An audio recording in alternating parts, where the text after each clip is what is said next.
Hi all. So today's workshop is pretty focused, and thanks to AIC Raise to get to the table to discuss the nuances of investment readiness for social startups. So to do that specific thing, what I will do is I'll put up a small quick video, and from there, like I'll take it through the participants in terms of the specific things that we are talking here.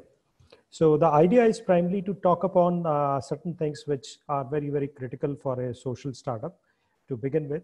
And in that specific thing, what we are trying to achieve in this next 40 minutes is to identify some critical steps by which we can identify what are the right structures for a social enterprise, what could be the specific tools that the people need to know in terms of finance, legal, and other aspects, what kind of valuation metrics they need to have, and also what kind of investment structures they need to have. All these are very critical focused points that that is there specifically that we will be discussing. And just to get into that specific thing, I'll kind of walk you through quickly 2 minutes about what we are, and then I'll get into that specific thing. So we primarily work, we have a global experience of 18 countries that we have worked, 20 states in India. We have mobilized $350 million of capital. And we have worked with 600 plus social startups in multiple countries, the same one that we are talking. And in that specific thing, the main sectors that we focus is agriculture, technology, community development, education, environment, energy, financial inclusion, healthcare, infrastructure, automobile, and gender focused one. And in that specific thing, we have assisted multiple investments in this specific space. And we are market leaders in the social enterprise advisory space. And this is the work domain that we have. One is end-to-end legal advice, finance advice, regulatory, investment banking, and social impact, which culminates into transaction advisory as well. And some of the clients that we work with, they are murky clients, globally renowned, development financial institutions, impact investors, and foundations, which are also there. And recently, we were also part of the UNDP SDG impact study, where we were helping UNDP, United Nations Development Forum, primarily for, with respect to their private equity initiative pilot that they were doing with partners in global. And we were one of the few practitioners across the globe who will partnering with them as well, in line with Temasek and UN and many other billion-dollar funds. Let's get to work quickly, understanding that there is a time-specific thing that we are having. So one of the important things which is a startup, primarily the social startup, which comes into mind is what is the right structure that we need to have. And in that specific right structure, the dilemma comes is like whether I would like to have a private limited company, I need to have a solo proprietorship, I need to have a one-person company, LLP, and so on and so forth. And if you get into that specific thing, one of the important things that is required is what is a legal structuring for a startup per se, if we want to understand. So from a literal meaning, if I put it like this, legal structure is nothing but putting up across a structure which becomes a specific building block for a entrepreneur through which the entrepreneur is known for. That is one of the most important things. The activities are run. And also one of the important things by which the entrepreneur kind of connects with the outside world, which could be their stakeholders in terms of partners, in terms of their own employees, and very importantly, their own investors or prospective investors as well. And that's where the significance of it comes in. And in terms of emerging economies like India, we have a very different kind of a challenge, which is primarily more pronounced in a developing economy, where you are subjected to a specific environment where the ease of doing business is very difficult. And when I say ease of doing is very difficult, that means in a normal scenario, if I'm, let's say, sitting in Singapore, or let's say if I'm in India or any other place, if I'm having a specific work to be done, if I kind of compare with Singapore to US to India, India is having a ranking which is pretty bad. Like we are talking about 70 plus ranking, but it was in the range of 130 earlier, a few months back, and then they kind of revised to 70. That means there is a big lacuna in terms of the way we can do work in India. And as an entrepreneur, it becomes more pronounced, becomes more difficult as well. So there needs to be more holistic scenarios, how you should choose a right structure. And that structure should be commensurate with respect to the way you are trying to scale up your entity. you are trying to multiply, and also how you will be able to attract different kind of stakeholders coming in.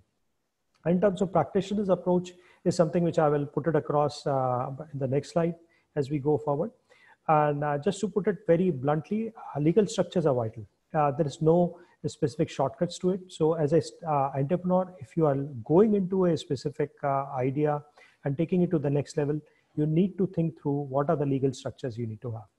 And primary, you need to also be very clear is the long-term vision. And in that specific thing, you should not blur the short-term gains as well. So that's something which many of the early stage entrepreneurs kind of mix up with that. And that kind of things also kind of makes the specific intent of growth very difficult as we go forward if our legal structure is not proper. So as a framework, if I put it like this, the different type of business entity options that you may have as an entrepreneur is either you can have a one-person company, which is primarily you yourself, and you have a corporate structure which is governed by Ministry of Company Affairs, or you can have a sole proprietorship, which is the most cost-effective and one of the most prevalent structures in the country, where you just need to open up a current account with a bank and you are good to go. And you can take some of the licenses, which are again very, very easy for you to kind of address. Second thing which is more popular is a partnership firm. So if I take a specific holistic view in terms of the macroeconomic scenario, out of 100%, I will put it like this, 80% are sole proprietors straight away. Then 15% are partnership firms in India. And then 5% are the other structures we are talking, whether it could be LLP, private limited, public, or one-person company. And that also, if I want to get into more specifics, one-person company is a very exotic structure, which is very new. And that is having some kind of other complications, which I can walk through as we go forward. Then you have a limited liability partnership, which is a more sophisticated version of partnership. And this is more suitable for the services industries, such as chartered accountants, lawyers, and others, but not for an entrepreneur. Then you have a private limited company and public limited. Public limited is when you primarily get into an IPO and get into the specific stage where you are listed with the stock exchange of country as well, SEBI. But in terms of the overall framework, if you ask me, from the practitioner's point of view, the only main structure which is primarily viable for a early stage entrepreneur where they are seeking investments is private limited company structure. There's no other structure. And one of the other important things why which this specific thing becomes very, very pronounced and important is that in this specific structure, the confidence of investors is most paramount. So investors, if they are investing, whether it is a private equity fund, a VC fund, or it is a accelerator like a Y Combinator, Alchemist, or let's say any other foundations and DFIs as well, if they are putting, they all prefer a private limited structure because of some kind of a specific things which are ingrained into it. One of the main benefit which is there is a great amount of transparency and governance structures which are built in. It's a tried and testing model, which has been there for many, many decades. So that means you have enough case laws, you have enough literatures and professional specific ideas which are there so that it is easier for you to take the services of a professional.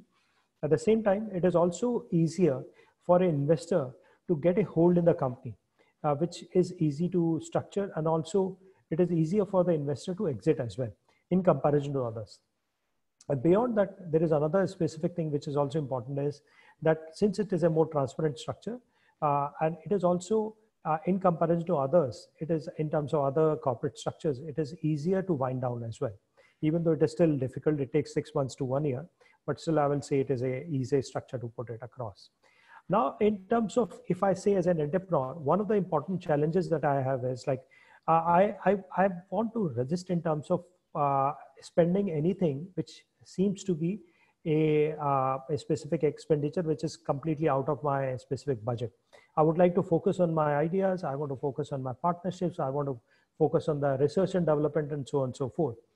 However, we miss out on the right kind of structures early on because we feel that there is a small cost involved, and cost is not very huge. It could be in the range of, I will say, from 10,000 rupees to 25,000 rupees to set up a private limited. But there is a initial hiccup which an entrepreneur has it, that why not we should put this kind of money unless we don't prove an idea. But then This kind of a specific thing makes them adopt some structures which are also equally detrimental.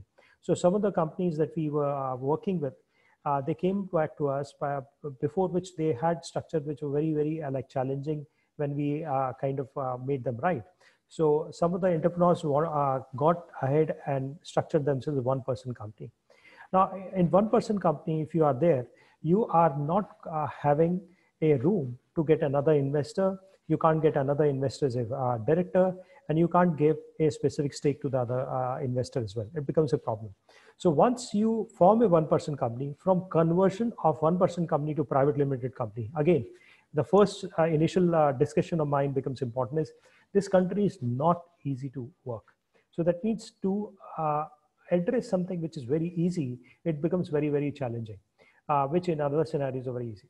So if you want to kind of conserve your energy, at the same time, you want to have a balancing act coming in, you can make yourself as a sole proprietor, which is a very convenient, simple, and cost-effective structure. From sole proprietor, you can jump into private limited. The second structure, if you are more than one person, I will suggest you be in partnership firm, and from partnership, you convert to private limited. But if you get into a limited liability of one-person company and then convert into private limited, it is more challenging. So just to keep things more frugal and easier, I would put it like this, that you need to get into a private limited structures as we go forward. Now, in terms of what are the basic things as a startup that you need to be aware of, is kind of summarized into 4 different buckets beyond the operations and the kind of specific business you are doing. One is finance, second is legal, and third is secretary and regulatory as well. And in that specific thing, what happens, sorry, one question has come, please suggest a knowledge source to get enriched specifically for social startup. Yeah, I'll definitely answer that. So in terms of, if I put it like this, if I'm a social startup, one of the biggest challenges that I have is like how to galvanize my own self to be investment ready. And primarily in a social startup, the bigger challenge which we also have is like in India, it is still a early stage of impact investing and social enterprises. But at the same time, there are various other specific things which are also beneficial, if we put it like that, in terms of it is one of the fastest growing segment in terms of all the specific segments that we are talking. Second is it is also having some kind of an ingrained thing that it is connected to the ground.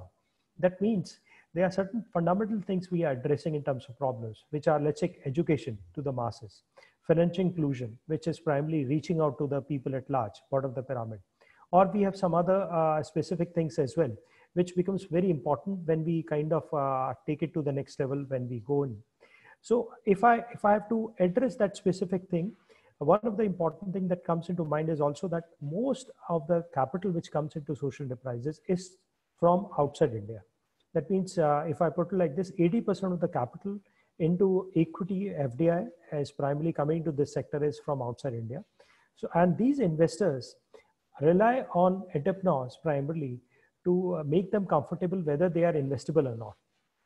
And to do that, there are certain processes which needs to put in place, which is primarily buckets into finance, legal, and secretary and regulatory. So if I start from the legal side, one of the basic things that primarily as a social startup that you need to look into is a co-founder agreement, which is a very basic agreement, but that binds the specific co-founders, if they are more than one, with the company. And the important thing that needs to be put it across is the company is different than promoters. And if we understand that, then we are easy to structure it as well. And beyond the co-founder agreement, the next thing which is important equally is the employment agreements as well. From the basic people which you are a part of the team coming in. And in that, the next stage of things that evolve in as a social startup is how you would like to incentivize your people as you go forward. Sometimes you don't have enough capital to incentivize them. And even if you have capital, the tendency of employees is there that they want to hop in to another startup or a corporate job if they get some better compensation than others.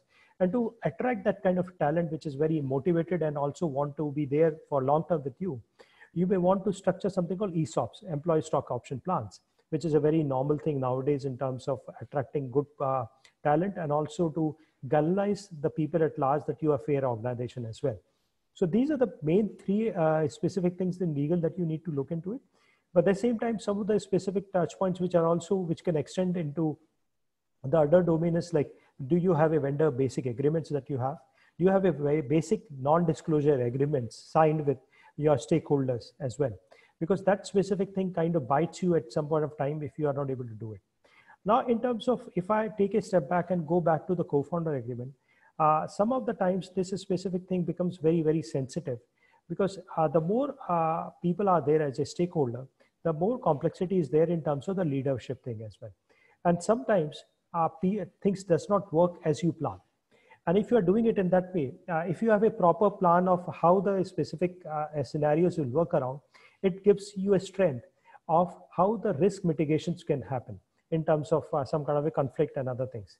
And this is what the co-founder agreement talks about. And one of the things which in co-founder agreement, which you talks is like your own involvement. Let's say there is an example of 3 co-founders which are there in a company, and they have equal stake, 33% each. And one of the co-founder, because of some specific reasons, let's say the person want to study further and want to go back to US, and that person has secured admission and want to go. Now, the basic question which comes is, what will happen to that 33%? Now, from the regulatory perspective, nobody stops him to retain that 33%.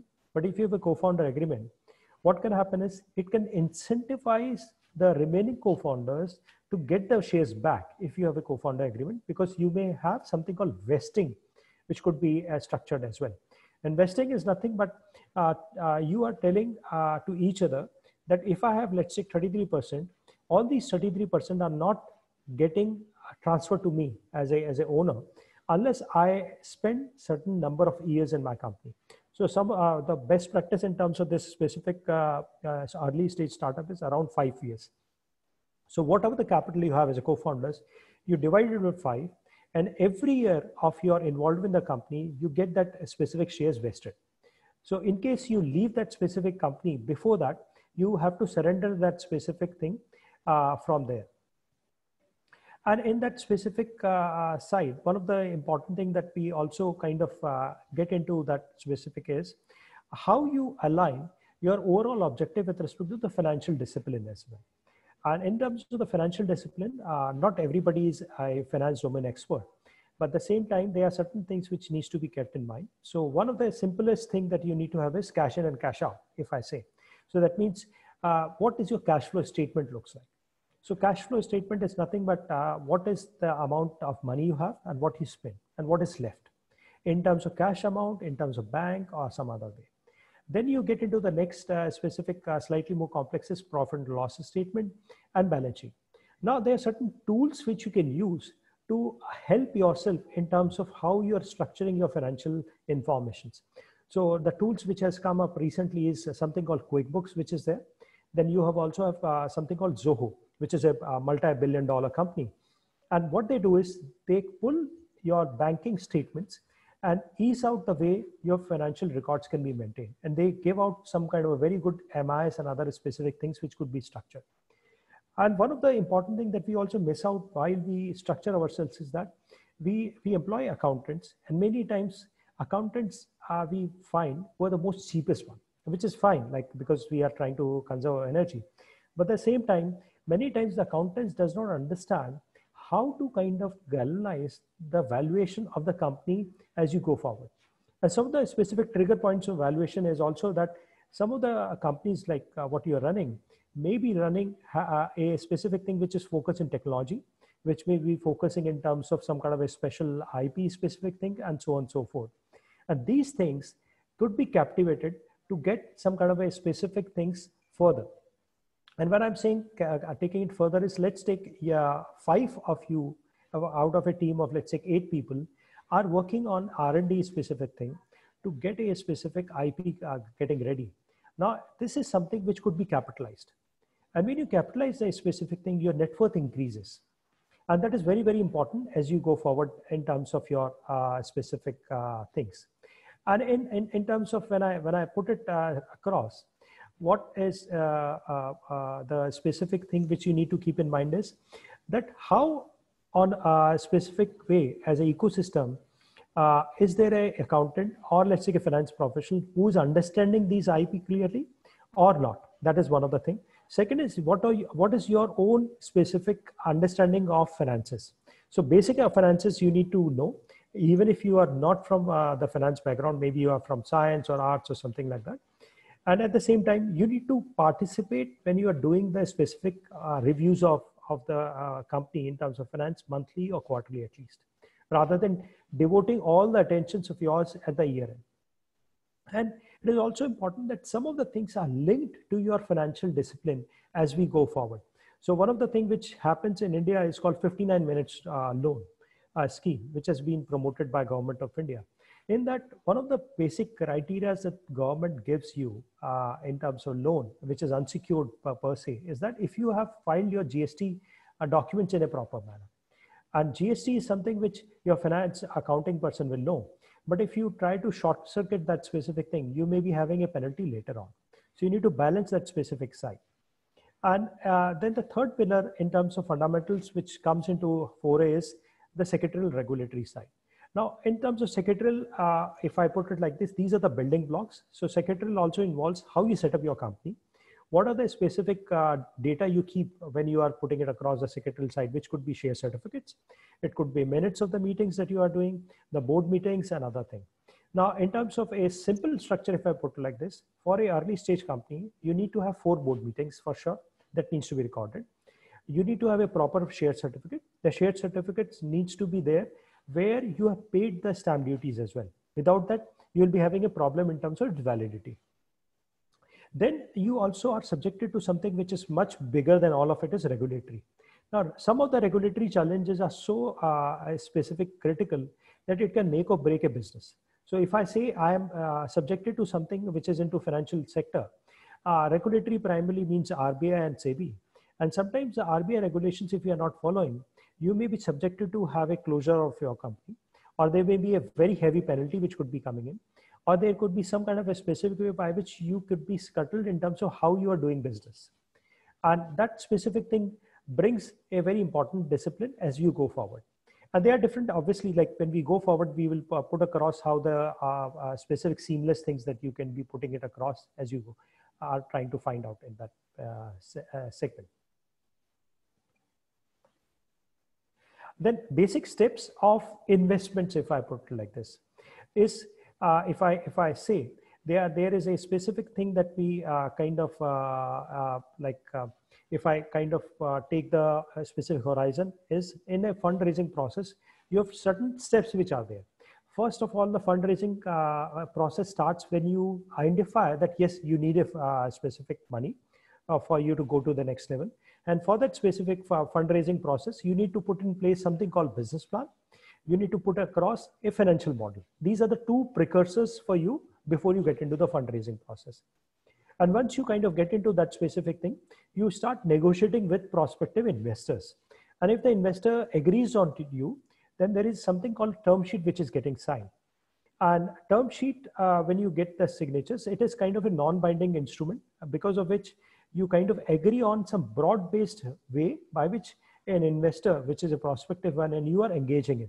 And in that, you will be talking about valuations, you will be talking about the kind of specific stake that you may be giving, what kind of rights you may be giving, and so on and so forth. That we will talk about it later in the next step as the valuation comes in. And once the term sheet is signed, the investor primarily initiates something called due diligence. And due diligence is of basically, if I put it like this, of 3 types. One is the business side, business operations, which the investor fund manager themselves do it. Then a financial due diligence is there, and legal diligence. And in terms of that specific thing, you have some kind of other things which kind of gets clubbed together as well. Legal also includes secretarial and regulatory, and finance also includes taxation and other specific aspects as well. And once these 2 things are agreed on and diligence is done, then you get into something called CP and CS. So condition precedents and condition subsequent kind of thing gets frozen. And with that specific thing, you agree on something called shareholder agreement.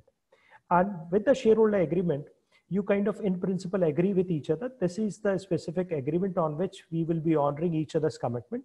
And the investor wires the money post that specific thing.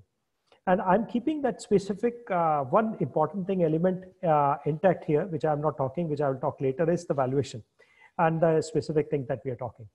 And the whole process of this whole fundraising, if you ask me in terms of Indian landscape, it's from 1 to 6 months. Now, one seems very aggressive, but then if you have a family and friends around, or you know some kind of a specific investors, and if there are willingness for them to invest in the company, you can actually do the investment in a very fast way as well. And we have a small record with ourselves. We galvanized one investment of $1.5 million in 4.5 days in the country, which starts from the term sheet stage to getting the money in the bank. 4.5 days. Believe me, it's very difficult to meet, but it's possible. Then coming into the specific other side, which we were talking about, is valuation. I'm sure like most of us will be interested in that specific thing. So this is by itself a subject of its own, but I would like to try to get a very quick snapshot of it so that we can get into the discussions and talk about some of the practical examples on that specific thing as well. So first of all, let me demystify the valuation in a broader way. First of all, I say my business is losing money, so it is not valuable. Some of us feels like that. But believe me, like sometimes if you kind of take into that specific side, let's say if I'm into healthcare thing, and for that specific thing, when you are kind of talking about a specific company where the healthcare, or let's say a clean tech or some kind of other things are there, initial years are for specific R&D and also to set the specific tone of your company right. Many times as a promoter, you don't even charge your company. But that specific thing also means that you lose money. And the same way today, it is pretty evident.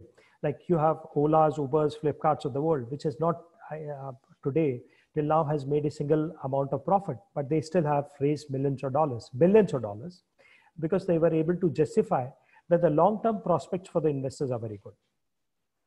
Then you get into the other side, which is equally important. Is my business is unique, results are great. Hence, my business should command a very high valuation. And sometimes what happens is like you say, okay, I'm going to go to moon. And since I have to go to moon, there's no competition. Let me put up a price which is completely crazy. I don't think that's the way you have to work. We have to be slightly pragmatic in terms of when we are trying to collate that specific thing, where you have one way of putting the specific things right, but at the same time, you are wanting to, you need to justify that as well. That's why I'm saying the financial model need to be as robust. And just to get into a like math as well, a Flipkart, as we all know, is $20 billion company. The first investor has put $500,000 in them. And that happened in 2007. And that investor took away 25% in the company, Matrix Partners. And that specific time, the company was valued pre-money as like if I say $2 million, and after that $2.5 million. And today, if we see the company is $2 billion, but if that specific initial $500,000 was not there, they may not have scaled to the level which we are talking. So if you're talking about a very high valuation, sometimes the investor may not be able to galvanize in terms of what you're doing. Then the specific thing which comes is sometimes I say the value of my business depends on what it is being used for. So, which is fair to a certain extent, but at the same time, you may be thinking of what is the specific use of the specific value of my business, but at the same time, the utility could be multiple as well. So you need to see a broader picture, macro level dynamics to get into the valuation as well as you go forward. Then a very simplistic thing, again, when we talk about this, the revenue multiple of my company is 2. The competitor sold it for twice the revenue. So should I use the same multiple? So yeah, from the practitioner side, we have assisted 600 plus social enterprises. Believe me, this is not the right approach. The reason is if you are scaled up already, you are at a very strong scaled up formal structure, which you are stable. Your revenue multiple could be 2, 3, 4, which is there. But at a very early stage, your revenues cannot be the indicator only of your valuation. You're much beyond the valuation of you. And sometimes you may not even be making revenue as well. So how you will value it? So that's why you need to be going beyond the valuation game of revenue.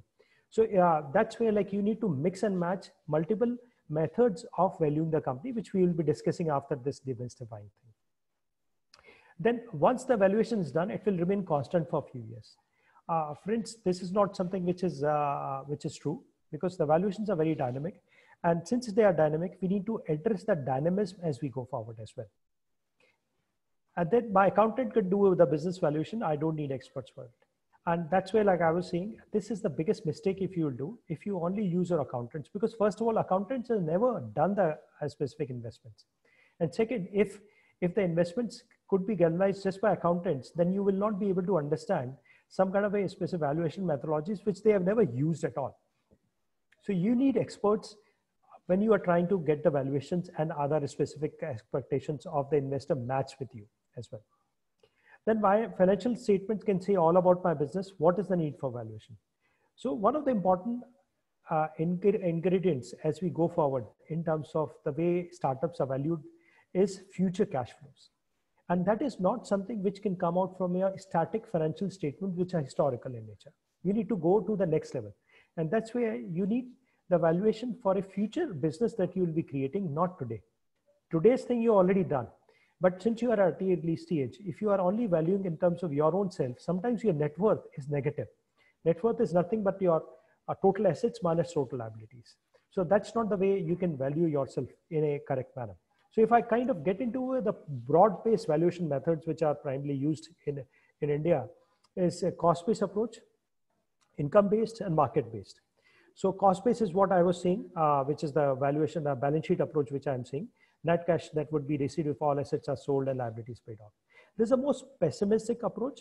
You can only use if you are trying to do a very liquid asset kind of a thing, or where your business is very stable. But the most prevalent specific valuation in this country, or let's say across the world, if I put it like this, is the discounted cash flow method, where you are primarily saying that if my dollar received today, what it will be worth after 6 years, let's put it like this. And that you have to bring in today to justify it. And there are various methodologies to do that. And in that you have to put some kind of important thing called IRR and other specific things. In a social enterprise landscape, the expected return for the investors is slightly more moderated than a mainstream price. And that's where the patient capital specific thing comes into picture. And when I say patient capital, the IRRs are not 30-40% kind of thing. Mostly impact investors will get into the zone of, I will say 20 to 25%. But at the same time, they are very amazing impact investors, which also values what kind of impact you're creating. And that's where the very important, like I will say, asset class valuation is also emerging. And that's what we tried doing in Nepal. And right now I'm doing it in Denmark as well, where we are trying to assist one social enterprise in terms of the impact that they are creating. So this social enterprise is a very early stage. And in a static manner, in the discounted cash flow, they are valued at $3 million. But the moment you kind of try to ascertain what kind of impact they may be creating. So I will get an example. One of the startup is trying to reduce waste management with respect to providing clean drinking water. And because of which the availability or the usage of plastic bottles could be reduced. And this is having a very good climate related, like I will say, benefit. And also there could be a very big benefit in terms of how you are kind of reusing certain other things. And we kind of tried making that as specific thing itself as a valuation metrics. And when we did that, so this company valued at whatever the amount, $3 million plus 20% further, which is coming because of the impact metrics we are talking. And how we kind of calculated that specific thing we are talking to the investors is that if the company keep on doing the social impact related thing in a right manner, they will be holding the valuation of 3.25 or 25% of 3 means I will say close to $3.75 million.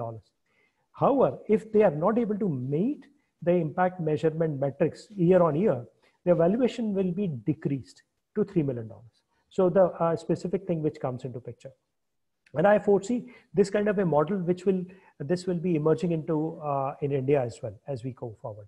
Then the third which comes into mind, which is again common, but not as prevalent as discounted cash flow, is market multiples. Here, which are primarily like we use, if we are having some kind of a comparatives of similar companies or some kind of revenue and other things, you can get into a market valuation approach as well. But as I said, you can have a blended approach of valuation as well. But in that blended approach, I will say 80% to 85% will be discounted cash flow weight. And remaining 15% could be asset and multiple valuation approach. And that if you combine, you get the valuation of the company. And this I will not kind of do it. This type of investment instrument also I will put it across and quickly discuss. If I'm doing the investments, I primarily can have options to get the money in different forms in a private limited structure. One could be common stock, but nothing called, I will say, equity in, shares. Second is a preference shares. Third is a debentures, which is primarily a kind of a loan structures. Then you have more, the most common structure today in India, I will say 75 to 80% investors who prefer the instruments are CCPs or CCD. These are compulsory convertible preference shares or compulsory convertible debentures. And the beauty of them is, in terms of liquidation or in terms of preferences, they have a higher rights than the common stock. But at the same time, they don't have the same risk as the common stock holders have. So that way they can be de-risked in terms of the overall valuation metrics, if I say. And third, which is very important, is in case the company converts this CCPS or CCD into common stock, your valuation formulas could be more dynamic. So that kind of things comes into foray. And recently we have come up with something called convertible notes and safe notes. Sorry for the spelling mistake. And in convertible note is something where you are not assigning any value, you're putting into the company and waiting for the next round to have that specific thing discovered. And in that, you don't need a valuation certificate and other things. And then there is something which which has come in US, this is very prevalent, called safe note, which is also there. But in India, it's still like it is kind of exploratory stage. So I will not kind of discuss too much, but this is also one of the specific structures which are kind of coming into foray. And then if I put it like this overall, like SDG goals are there and other specific things, I wanted to give you a very a broader overview of this impact investing scenario. So the number of social impact funds has jumped quite significantly in last 2 decades with more than 200 funds and $228 billion which are invested. You can imagine the kind of gravity force which is coming into it.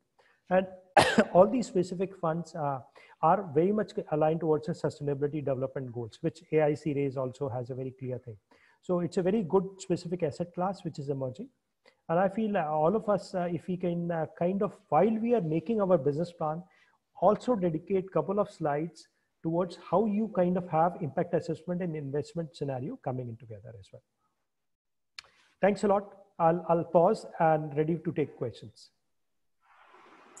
So Anuj, we have a few more questions come there. Yeah. Yeah. So basically we'll start with the questions. So the first question, please suggest knowledge source to get enriched specifically for a social startup. Yeah, so in terms of social startups, if I put it like this, sorry, I kind of put my video off. It's like you have different sources which are available in terms of things. If I put it like this, there are certain, like if you see today, all the leading institutions in the world, whether it is Harvard, Stanford, Oxford, all of these guys have started some kind of a specific programs dedicated to social startups. And that specific thing could be one of the literatures, if I say, but they are more specific things where you can find some kind of literature where, which is more scientific as well, which is called GIN, which is a New York-based think tank. Then you have Impact Tools, which is another specific site which is there. Then there is a university which is called Duke University, where you are also having some kind of a specific things which you can kind of find together.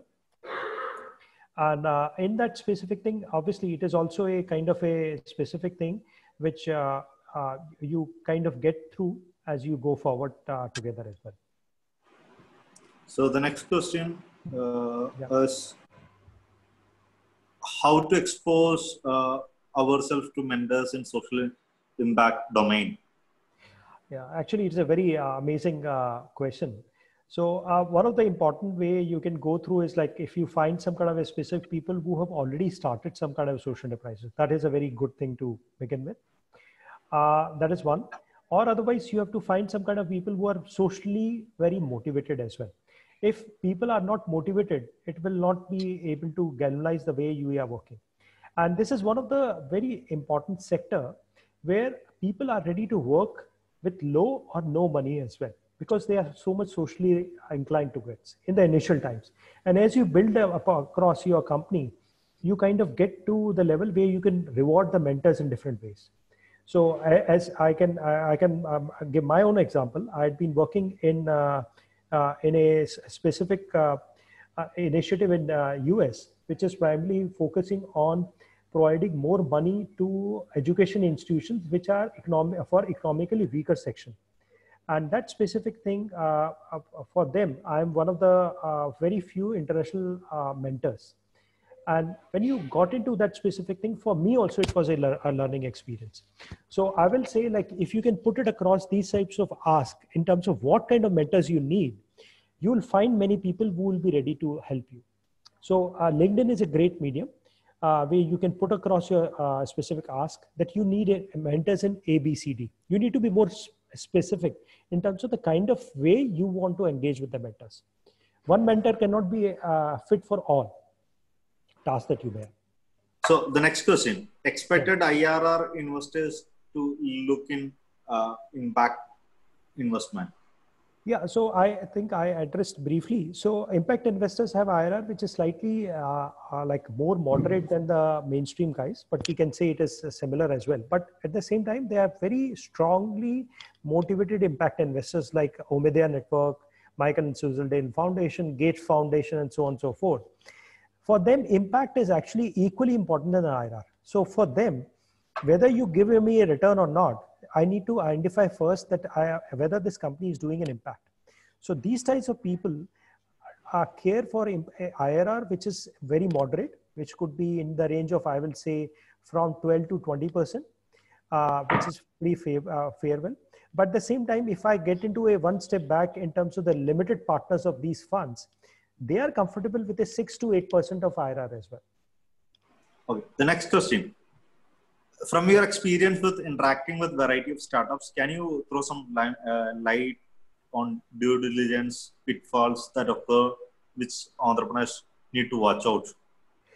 Yeah. So in India, first of all, we don't even give a importance to investment readiness. And we are more famous towards the scrambling ourselves in terms of the last minute preparations. And that last minute sometimes becomes very, very challenging as well. And I'll give you a scenario. Let's assume you have an investor who is very keen to invest in you, and you have all the specific things which are set that you are about to get investment. Investor says nothing doing, you just need to do a diligence, and after that I will give the money. And if you fail in diligence, that will be much bigger risk for you than overall process, because you have put in so much efforts to get to the level where the investor is ready to invest. And if you fail in diligence, that could be a much bigger blot on you than anything else. So that's why it's very important to be investment ready. And that is a gradual process, as I say. So gradual process, when I put it like this, your governance structure has to be good. Your legal documentation has to be proper. Your finance and secretarial structures also need to be proper. And that cannot happen in a day one. You need to start building that kind of a specific ecosystem and build right kind of partners as well for that. Okay. So the next question, what is the amount of equity that needs to be given at each round of a particular round size? Is there any formula or a market practice? So amount of equity, like I will get into a practitioner's approach. If you are getting into a seed round, nothing beyond the 20-25% you should get, even if you are getting big money. Series A, it becomes subjective based on your performance. But again, the formula is that you keep on reducing with the formula of 25% maximum in every round. That's the way you work in till the series D round. But after that specific thing, you have to look back and see how you are faring. And if you are having a runaway success, these formula changes. But I have seen, like, some of the times we have some kind of a way where there are cartels as well. Some black sheep, if I put it like this, where these so-called angel investors take a stake of 40%, 50%, 60% at an early stage. Please, for God's sake, don't take money then. Because then you are working as an employee in your own company. Okay. So the next question, are impact funds are open to impact-based valuation? Sorry. As of now, it's still like work in progress. But as as I'm talking, a couple of funds have structured it, but out of like hundreds of investments which happen every year, like as of now, it has not been put in practice. But we did a couple of transactions. I will say 3 transactions plus 2 more, 5, where there was outcome-based investments were there. So the next question, when you said metrics took 25% in Flipkart, was that CCPS or CCPS. common stock? CCPS. Okay. Yeah. So next question, how to value with zero revenue but seed granted from government, example SLI Private Limited working on a low cost water purifiers. The question is from Abhimanyu Reti. Yeah, so if you see like zero revenue is completely fine. Seed granted from government also is, grant is something which you cannot put in your valuation. Grant is something for your project or for some specific cause which is there. But it does allow you to do the experimenting and R&D. So that's where you kind of build in your valuation coming in as well. So that's the way you will put it across, but grant cannot be used for the valuation excuse. So next question, can you give a checklist of to-do list which we need to follow from idea to stage of incorporation and up to first 2 years? Absolutely. So I think I took send it to you, which you can give it. And probably like we will be making a resources available through ALSiSAR Impact. Yeah. Next one, how big should be a fundraising deck be? Technically speaking, if you want to be optimal size, it should be between 12 to 17 slides. It should be there. You can stretch to 20, but beyond that, it is too much.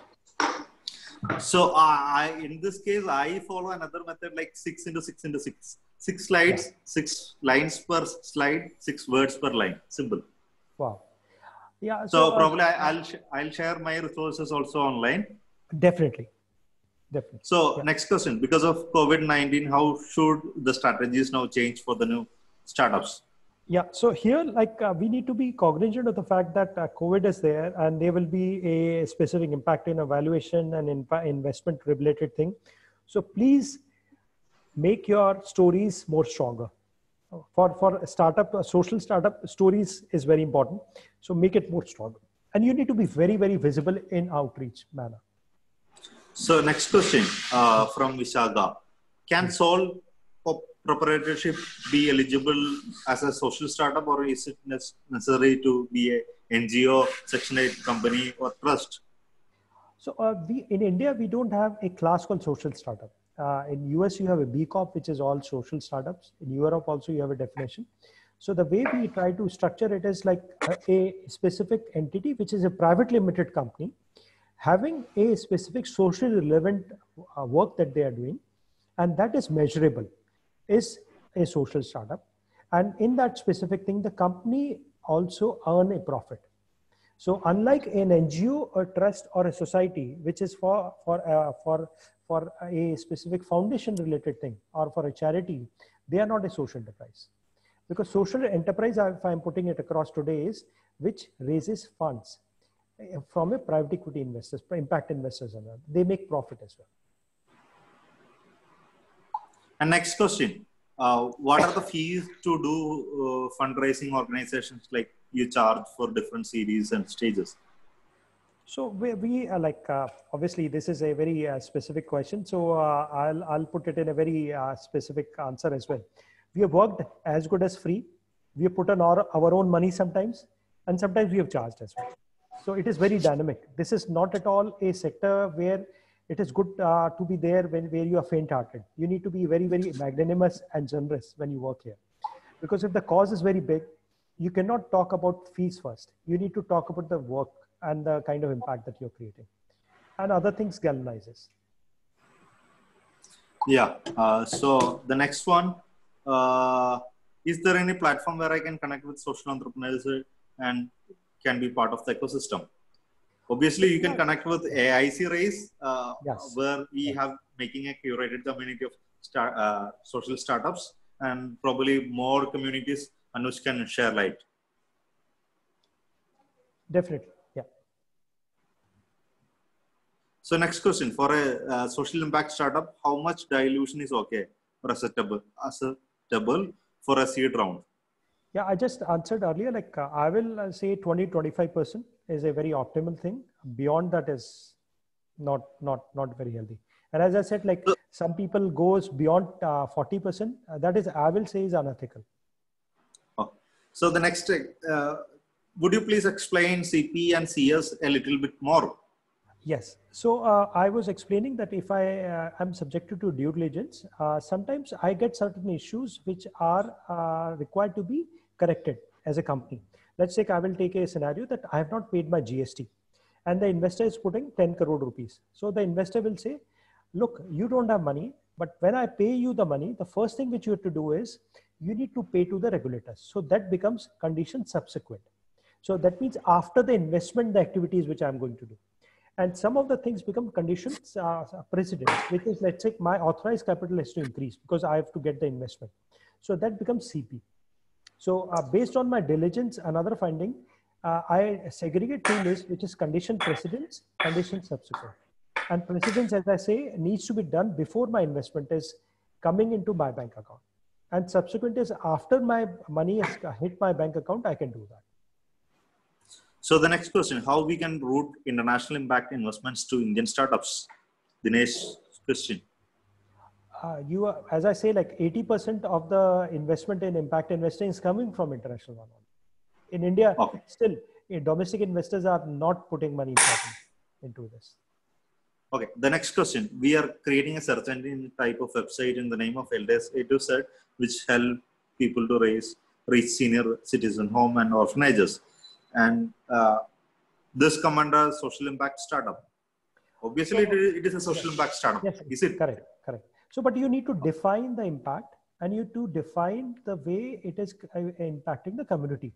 So the narrative has to be very, very strong. So that's a very important thing in a social startup, which becomes more complex that we need to be addressing is the overall way how you are expressing your impact assessment, whether it is measurable, and if somebody want to vet it, whether it is vettable as well. So I can see a Mr. or Mrs. Anonymous asking a lot more questions. I think he's building a great impact startup. So what is your opinion on agri-tech startups in India? Impact in India? So we worked with like I will say one of the largest pool of agri-tech startups, whatever, like, and whether it agri-tech startups or agri-tech funds as well, we are working. And this is one of the most promising segment today. When this is all started, like I will say 8 years back, people were thinking that we all are mad because farmers are not going to pay and other things. But believe me, this has become one of the most attractive space as today, one of the most attractive one. So the next question, how to spot a parasite investor? Some body language give always, please. Yes. So parasite investor could be in multiple manners. First of all, they cling into you and get their own agenda bigger than you, which is not right. So you need to be clear with. Second, what kind of rights they want to have. Suppose they want to take a veto right for any fundraising. Do they need to take a voting right with respect to the board? That means any specific investments or let's say expenditure you are doing, you need to get their sign off.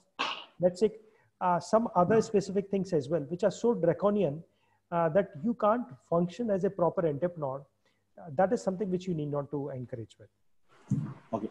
The next question, do you expect ratchet clauses being triggered due to down rounds because of COVID? No. How popular full ratchet and other anti-dilutive clauses? So it's pretty like technical in nature. So primarily the COVID related like scenarios are very, very, I will say rare. And it is something which has happened because of the extraneous condition, not because you are in a wrong sector. So keeping that into mind, down rounds are not that easy to put it across and you cannot be penalized for it. So most of the investors are waiting at this specific time to stabilize the specific thing. Because to be honest, like if you are an impact social enterprise and you're working, you may be closing down if this kind of a specific thing is also there. So the first important thing for an investor is to stabilize the investment, whatever it is. So next question, is it possible to get fund from state government we are working with in India, and this is also counting as funding route or a grant? It's very simple. You have to see how the state government is giving you. Are they taking a stake or they are giving you money which need not to be returned. If it is like that, then it is called as grant. But if they are taking stake in the company, then it is investment. So next question, can you please share some recognized impact measurement tools, especially for waste water treatment startups? Yeah, so as I said, like there is a specific website called GIN, which is there. They are trying to do it. And then there are a couple of other specific institutions as well. They have come up with the impact measurement, I will say, dashboards. But in India, the problems are very unique as well. So since they have made a generalized world level sheets, that's not going to help. So the best is you customize it and make your own assessment as you go forward. And you can take the help of a professional as well in it. So next question, for a social startup, sole proprietorship is a good option. I mean, does it affect the motivation of the core team? Technically, as I said, like if you are a social startup and you wanting to get funds, the only structure you can do is private limited. That's it. Okay. So the next question, as any special treatment from government for social startups? Again, the question from Sridhar. Till now, no. But from the funding industry, they have already classified a social funds and they are giving benefits to them. And I hope like that's what I'm also working with Tata Institute of Social Science, because they are one of the pioneer in social enterprise movement, to come up with some kind of a standardized tools to define what is a social startup. But it is going to take some time. So the next question is from, just a second, like someone was asking like, can you write the name of platform? I can't hear properly. GIN or GIM? GIN, G-I-I-N. Yeah. Global Impact Investors Network. Yeah. G-I-I-N. Yes, please. Yeah. Okay. So next question, does ALSiSAR support only in legal and financial services, or there are other supporting services that you can help us? So at ALSiSAR, we are market catalyst, if I put it clearly, and market enablers as well. So what we have done is, I have actually headed fund as well 2 times. And we also put our money if required. But the main thing that we do is we galvanize the ecosystem with respect to investor vis-a-vis the entrepreneur, and we link them. When I'm saying linking could be in multiple manners. So finance and legal are more pronounced, easier to understand words, but it is also sometimes it is like this, that you can be talking about a network, that you are connecting with other social enterprise that could be there. And that network effect is more pronounced than the legal and finance. So the next question, what are your views on proposed social stock exchange, Abhimanyu? Yeah, the idea is very good, but just like it happens in SME exchange as well, India is not an easy country to work with. So it's going to take time, even though we have a very good discussions and other specific things going on. But to do a good implementation, it's going to be tough. So again, next question from Santosh. Yes. Section 25 can raise funds, 25 company can raise funds and make payments toward investment raised. Then what is stopping from investors? So section 25 now, which has become section 8, if I put it like this, is a charity structure, which is an NGO foundation structure. So if section 8 is kind of raising funds, they can only raise funds as grants or services. They cannot raise a investment money. Okay.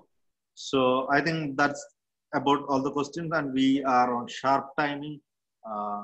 Thank you, Anuj, for joining. And if you have any specific questions on impact investment, surely you can connect with the AIC Raise or ALSiSAR. We are very much happy to help you in both cases. And thanks Anuj and all the participants join. And this recording will be available online on YouTube and Facebook soon. Thank you guys. Thanks a lot. So if you have any questions, we can take it offline on email.